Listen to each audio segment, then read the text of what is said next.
شیطان الرجیم بسم اللہ الرحمن الرحیم قل ھذہ سبیلی ادعو الی اللہ علی بصیرۃ انا ومن اتبعنی وسبحان اللہ وما انا من المشرکین صدق اللہ العظیم وصدق رسولہ النبی الکریم الصلاۃ والسلام علیک یا رسول اللہ وعلی آلک وصحابک یا حبیب اللہ۔ محترم طالب علموں، سیدنا یوسف علیہ السلام آپ کا ذکر خیر پیچھے آپ نے سنا۔ اس صورت کے اندر بے شمار واقعات اللہ نے بیان فرمائے۔ انسانی زندگی کے کئی پہلو جو تھے نا وہ اجاگر ہوئے کہ انسان کبھی اپنوں سے ہی دکھ پاتا ہے، کبھی ان سے سکھ پاتا ہے، کبھی وہی زندگی پھولوں کی سیج ہوتی ہے، کبھی وہی زندگی کانٹوں کی سیج ہوتی ہے۔ بندہ کبھی اپنے گھر میں بڑی خوشی محسوس کرتا ہے لیکن وہی گھر سے پھر دوری بھی ہوتی ہے۔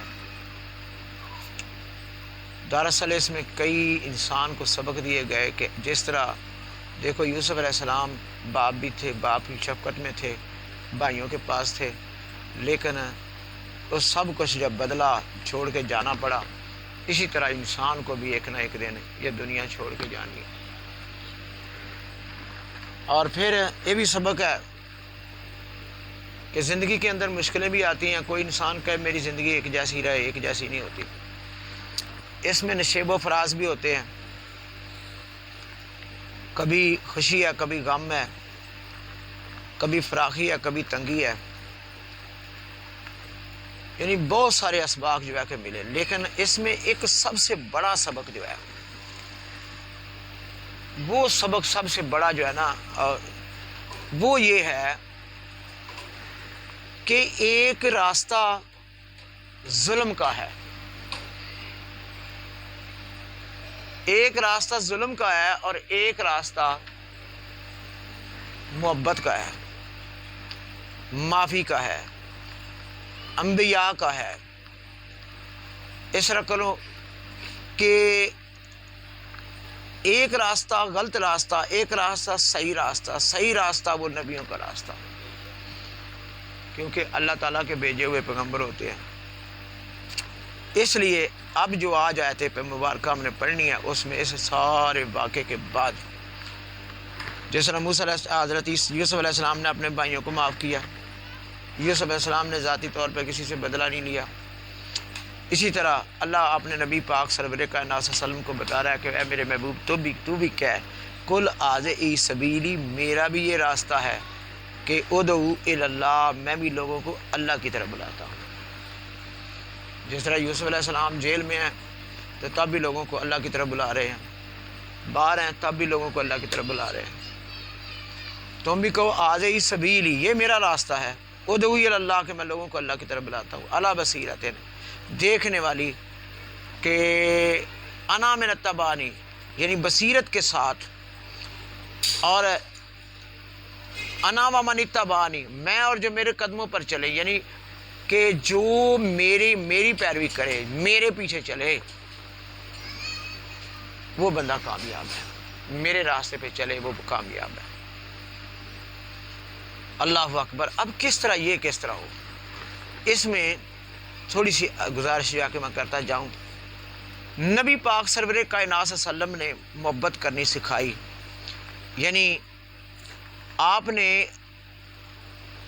خزانہ معرفت کے آپ شہنشاہ تھے، خزانہ معرفت کے بھی آپ شہنشاہ تھے، اور شریعت، طریقت، حقیقت، عبادت، نماز، روزے، اسوہ حسنہ، قرآن و حدیث، آپ نے فرمایا میرا راستہ ہے، اسی راستے سے میں تم کو اللہ کی طرف بلاتا ہوں، بصیرت، انوار قدس میرے ہی پاس ہے۔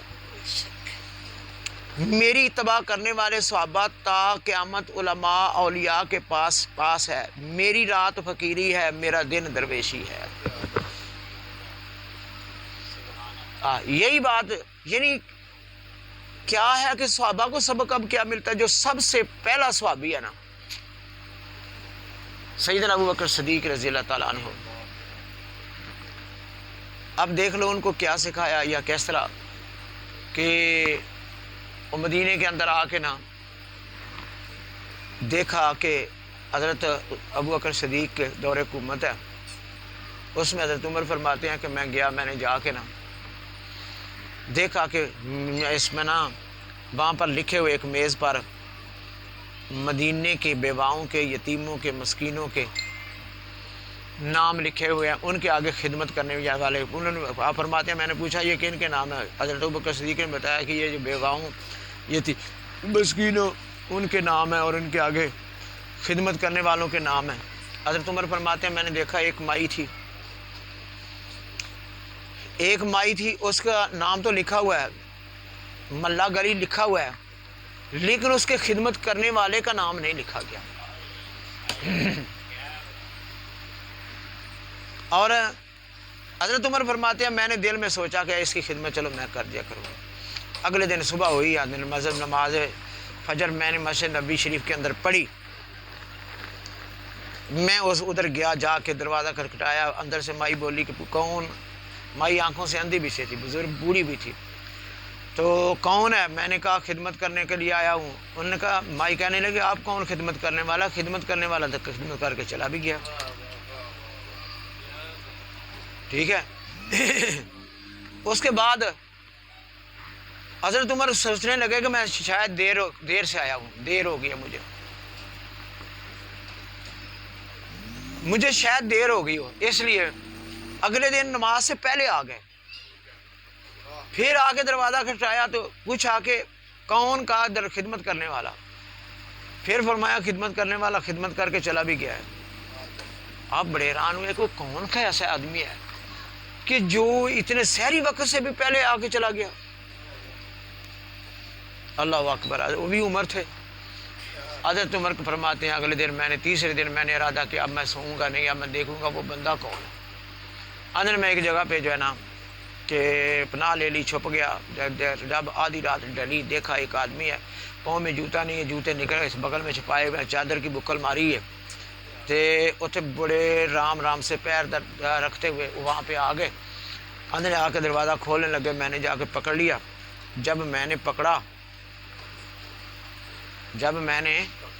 پکڑا تو اس وقت جناب والا کیا ہوا کہ دیکھا کہ وہ جناب والا ابو بکر صدیق تھے۔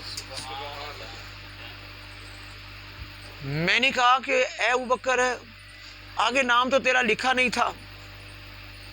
تو آپ فرمانے لگے کہ نہ، ساتھ میں نے دوسرا سوال کیا کہ یہ جوتا نکال کے کیوں جو ہے کہ جا رہے ہو؟ انہوں نے کہا جوتا نکال کے اس لیے جا رہا ہوں کہ کسی کی نیند میں خلل نہ پڑے میرے جوتوں کی آواز سے۔ حضور نے فرمایا نا، اللہ نے کہا کہ اے میرے نبی تم کہہ دو کہ انا و من اتبعنی، میں اور جو میرے قدموں پر چلے، یعنی جو میری پیروی کریں۔ میرے جوتوں کی آواز سے کسی کی نیند میں خلل نہ آئے۔ اور دوسرا نام اس لیے نہیں لکھا کہ میں نے لوگوں کو دکھانے کے لیے نہیں کرنا، میں نے تو اللہ کو منانے کے لیے کرنا ہے نا۔ ہم نہ میں کی اور نہ پینے کی بات کرتے ہیں، ہم نہ میں کی نہ پینے کی بات کرتے ہیں، ہم تو نبی کے دیوانے ہیں، اس لیے مدینے کی بات کرتے ہیں۔ یہ ہے حضور نے اس لیے فرمایا کہ آپ نے فرمایا بصیرت انوار قدس میرے پاس ہے اور میری اتباع کرنے والے صحابہ تا قیامت علماء اولیاء کے پاس ہے، ان سے وہ راستہ ملے گا۔ میری رات فقیری، میرا دن درویشی، میری شام طریقت ہے، میری صبح شریعت ہے، میرے اٹھنے بیٹھنے سونے جاگنے چلنے پھرنے کا نام اسلام ہے۔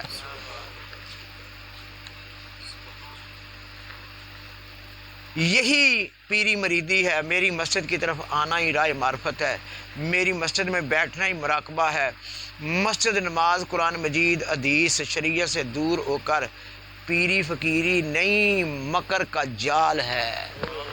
جنہوں قرآن نہیں آتا، جڑا نبی دی سنت دا تارک ہے، جڑا نبی دی شریعت نہیں چلتا، وہ جڑا کہ کیا ہو سکتا ہے، فریبی ہو سکتا ہے، دھوکے باز ہو جاتا ہے، وہ پیر نہیں ہو سکتا۔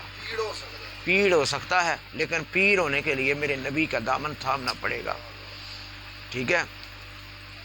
اللہ اکبر، اللہ اکبر۔ ہے نا وہ ہمارے ایک ساتھی تھے، وہ پڑھا کرتے تھے اپنا گلشن سے خوشبو کو نکالا نہیں جاتا، نہ نفرت سے محبت کو خریدا نہیں جاتا۔ یہ اس طرح کہتے ہیں، نفرت سے محبت کو خریدا نہیں جاتا، اور خوشبو کو گلستان سے نکالا نہیں جاتا۔ کبھی نفرتیں کرنے سے کہے، ایک بندہ نفرت کرے کہ دوسرا محبت کر دے گا، ہوا ہے کبھی ایسا؟ کبھی کہے پھولوں کا باغ بھی ہو اس میں خوشبو نہ ہو، کبھی ایسا بھی ہوا ہے؟ نفرت سے محبت کو خریدا نہیں جاتا، خوشبو کو گلستان سے نکالا نہیں جاتا، اور یہ سوچ کے بیٹھے رہو دیوانوں محمد کے در پہ صلی اللہ علیہ وسلم، جنت کو کہیں اور سے رستہ نہیں جاتا۔ اس لیے سرکار نے فرمایا کہ میرے اٹھنے بیٹھنے سونے جاگنے چلنے پھرنے کا نام اسلام ہے، یہی پیری بریدی ہے، میری مسجد کی طرف آنا ہی معرفت ہے، میری مسجد میں بیٹھنا ہی مراقبہ ہے، مسجد نماز قرآن مجید حدیث شریعت سے دور ہو کر پیری فقیری نہیں مکر کا جال ہے، اللہ کی تسبیح اور شان ہے، میں اور میرے اعمال افعال اقوال شرک کی ملاوٹ کرنے والوں میں سے نہیں ہیں، ٹھیک ہے۔ جیڑا میرے نال محبت کرے گا میرے طریقے پہ چلے گا، اور شرک کے قریب بھی نہیں وہ بھٹکتا، ٹھیک ہے۔ اس لیے میرے بھائیوں، ہم نے کہ یہ دیکھنا ہے کہ کتنا کہ شریعت پہ جس کو اپنا مثلا بنانا ہے، رہبر بھی بنانا ہے، دیکھو شریعت پہ چلتا ہے کہ نہیں۔ کبھی بھی جاہل کو ان پڑھ کو جو ہے کہ کبھی اپنا مرشد نہ، کیونکہ سلطان باہو رحمۃ اللہ علیہ نے فرمایا تھا نا، جاگ بنا دو دے جم دینا باہو پاویں لال ہون کڑ کڑ کے ہو، ٹھیک ہے۔ تے علم و بعد کرے فقیری کافر مرے دیوانہ ہو، ٹھیک ہے۔ علم کے بغیر نہیں، کہ کبھی دنیا کے معاملے میں ایسا ہوا ہے کہ ایک بندہ ان پڑھ ہے، وہ کہے لاؤ جی میں تمہارا آپریشن کرتا ہوں، کیوں جی؟ کبھی اس کے سامنے کسی نے پیٹ کیا، اس کو پتہ ہے مار دے گا۔ اسی طرح دین کا معاملہ جو ہے وہ بھی بڑا مضبوط ہے، اور ساس معاملہ ہے، اس میں اللہ ہمیں نیکی پہ چلنے کی توفیق عطا فرمائے۔ وآخر دعوانا الحمدللہ رب العالمین۔